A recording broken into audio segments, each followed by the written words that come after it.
Hello बच्चों, कैसे हो आप। आज हम हमारी दुनिया कक्षा 5 के प्रश्न उत्तर करेंगे।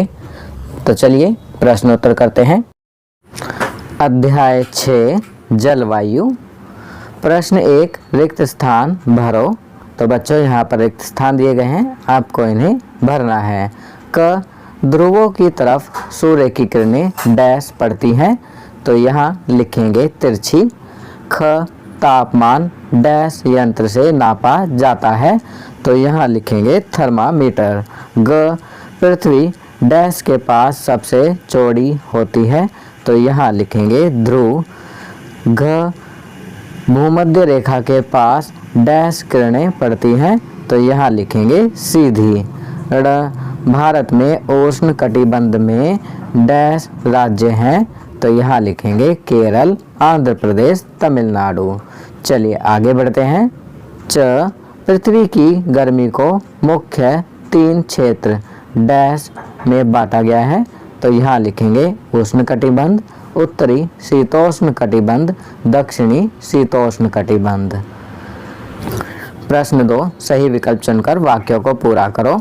तो बच्चों यहाँ पर वाक्य दिए गए हैं और उसके विकल्प दिए गए हैं, आपको सही विकल्प चुनकर वाक्य को पूरा करना है।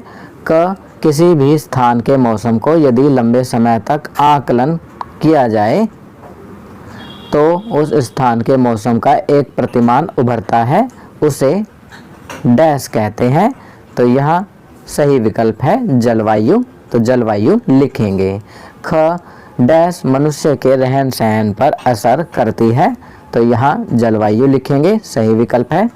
चलिए आगे बढ़ते हैं। ग हिमाचल प्रदेश में घर डैश के बने होते हैं, तो सही विकल्प है लकड़ी तथा पत्थर। घ पूर्वोत्तर राज्य असम में घर डैश के खंभों पर खड़े होते हैं, तो यहाँ सही विकल्प है बांस। ड़ भूमध्य रेखा पर सूर्य की किरणें सीधी पड़ती हैं, उन्हें डैश कहते हैं, तो यहाँ सही विकल्प है लंबवत। चलिए आगे बढ़ते हैं। प्रश्न 3 निम्न प्रश्नों के उत्तर दो। अब यहाँ कुछ प्रश्न दिए गए हैं, आपको इन प्रश्नों के उत्तर लिखने हैं। क प्रश्न तमिलनाडु व केरल तथा अन्य दक्षिणी राज्यों में लोग कैसे कपड़े पहनते हैं, तो इसका उत्तर लिखेंगे तमिलनाडु व केरल तथा अन्य दक्षिणी राज्यों में लोग हल्के कपड़े पहनते हैं, क्योंकि वहाँ पर ज़्यादा सर्दी नहीं होती। ख गर्मी के मौसम में हम क्या क्या खाते हैं, तो इसका उत्तर लिखेंगे गर्मी के मौसम में हम तरबूज, खरबूजा, नारियल, ककड़ी, आम से बना रस पीते हैं इत्यादि। तो बच्चों यहाँ पर आप अन्य चीज़ों के नाम भी लिख सकते हैं जो आप गर्मियों के मौसम में खाते और पीते हैं। चलिए आगे बढ़ते हैं। ग प्रश्न पृथ्वी को तापमान के आधार पर कितने भागों में बांटा गया है, तो इसका उत्तर लिखेंगे पृथ्वी को तापमान के आधार पर 3 भागों में बांटा गया है। घ प्रश्न जलवायु का मनुष्य पर क्या असर है, तो इसका उत्तर लिखेंगे जलवायु मनुष्य के रहन सहन पर असर करती है। जिस तरह के घरों में हम रहते हैं, जिस तरह के कपड़े पहनते हैं, जिस तरह का खाना खाते हैं तथा जो काम हम करते हैं, ये सभी जलवायु से प्रभावित होते हैं। चलिए आगे बढ़ते हैं। चौथा मिलान करो। अब यहाँ पर आपको मिलान करना है। उष्ण कटिबंध का मिलान करेंगे 23.5 डिग्री उत्तर से 23.5 डिग्री दक्षिण तक से। दक्षिणी शीत कटिबंध का मिलान करेंगे 66.5 डिग्री दक्षिण से 90 डिग्री दक्षिण तक।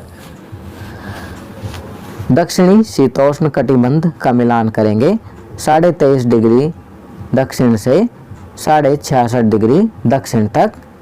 उत्तरी शीत कटिबंध का मिलान करेंगे 66.5 डिग्री उत्तर से 90 डिग्री उत्तर तक से। उत्तरी शीतोष्ण कटिबंध का मिलान करेंगे 23.5 डिग्री उत्तर से 66.5 डिग्री उत्तर तक से। चलिए आगे बढ़ते हैं। प्रश्न 5 प्रश्नों के उत्तर दो। अब यहाँ पर प्रश्न दिए गए हैं, आपको इनके उत्तर लिखने हैं। क जलवायु को प्रभावित करने वाले 3 कारण बताइए, तो इसका उत्तर लिखेंगे जलवायु को प्रभावित करने वाले 3 कारण निम्न हैं। पहला समुद्र से स्थान की दूरी, दूसरा भूमध्य रेखा से दूरी, तीसरा समुद्र तल से ऊंचाई। ख प्रश्न, विभिन्न तापमान वाले क्षेत्रों के नाम बताइए, इन्हें किस तरह बांटा गया है। तो इसका उत्तर लिखेंगे, विभिन्न तापमान वाले क्षेत्र निम्नलिखित हैं। पहला उष्ण कटिबंधीय क्षेत्र, दूसरा शीतोष्ण कटिबंध क्षेत्र, तीसरा शीत कटिबंध क्षेत्र। चलिए आगे बढ़ते हैं और इसे इस प्रकार से बांटा जा सकता है। पहला उष्ण कटिबंध 23.5 डिग्री उत्तर से 23.5 डिग्री दक्षिण तक अधिक गर्मी होती है। दूसरा दक्षिणी शीत कटिबंध जो कि 66.5 डिग्री दक्षिण से 90 डिग्री दक्षिण तक होता है और यहाँ अधिक ठंडा होता है। उसके बाद तीसरा दक्षिणी शीतोष्ण कटिबंध, यहाँ पर इसे 23.5 डिग्री दक्षिण से 66.5 डिग्री दक्षिण तक बांटा गया है और यहाँ सामान्य मौसम होता है। चौथा उत्तरी शीत कटिबंध, यह 66.5 डिग्री उत्तर से 90 डिग्री उत्तर तक और यहाँ अधिक ठंडा होता है। पांचवा उत्तरी शीतोष्ण कटिबंध, यह 23.5 डिग्री उत्तर से 66.5 डिग्री उत्तर तक होता है और यहाँ सामान्य मौसम होता है। तो बच्चों ये वीडियो यहाँ कंप्लीट होती है। अगर ये वीडियो आपको अच्छी लगी तो इसे लाइक, शेयर एंड सब्सक्राइब ज़रूर करें और आने वाली हमारी लेटेस्ट वीडियोस को देखने के लिए चैनल को सब्सक्राइब करना ना भूलें और देखते रहिए हमारा channel knowledge kingdom. Thank you.